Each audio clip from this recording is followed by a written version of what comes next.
દિલ્હી એનસીઆરમાં સાર્વત્રિક ભારે વરસાદને કારણે લોકોને ભારે હાલાકી ભોગવવાનો વારો આવ્યો છે. મુખ્ય માર્ગો જળમગ્ન થતા વાહન વ્યવહાર ખોરવાયો. નીચાણવાળા વિસ્તારો સહિત વસંતકુંજ, સંગમ વિહાર, સફદરગંજ, મહેરૌલી, બદરપુર રોડ અને આઈટીઓ ખાતે વરસાદી પાણી ભરાઈ જવાની ગંભીર સ્થિતિ બની. અસંખ્ય ઘરો અને દુકાનોમાં પણ વરસાદી પાણી ઘૂસી ગયા. હાઈટેક સિટી ગુરુગ્રામના માર્ગો પણ જળમગ્ન બન્યા. ત્યાંના હાલ બેહાલ થયા છે. હવામાન વિભાગે દિલ્હી એનસીઆરમાં આજે પણ ભારે વરસાદનું યલો એલર્ટ જારી કર્યું છે. વસંતકુંજ વિસ્તારના રસ્તાઓ પર પણ ભારે વરસાદને કારણે જળજમાવડો જોવા મળ્યો.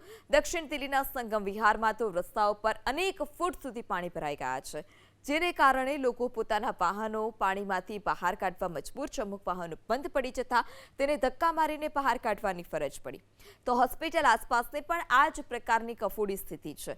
સફદરગંજ હોસ્પિટલની બહાર જ નહીં પરંતુ અંદર સુધી વરસાદી પાણી ઘૂસી જતા ત્યાંના દર્દીઓ અને પરિવારજનોને હાલાકી ભોગવવાનો વારો આવ્યો.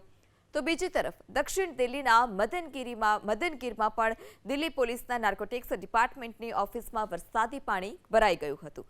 વરસાદી મહોરાવલી, Bandarpur road, ITO, Wazirabad road, Patel road, Rohtak road, Shankar road, Kirti Nagar, Delhi Jaipur highway, Peeragarhi અને શાહીન બાગ સહિત અનેક વિસ્તારોમાં વાહનોની ઝડપ ખૂબ જ ધીમી પડી ગઈ.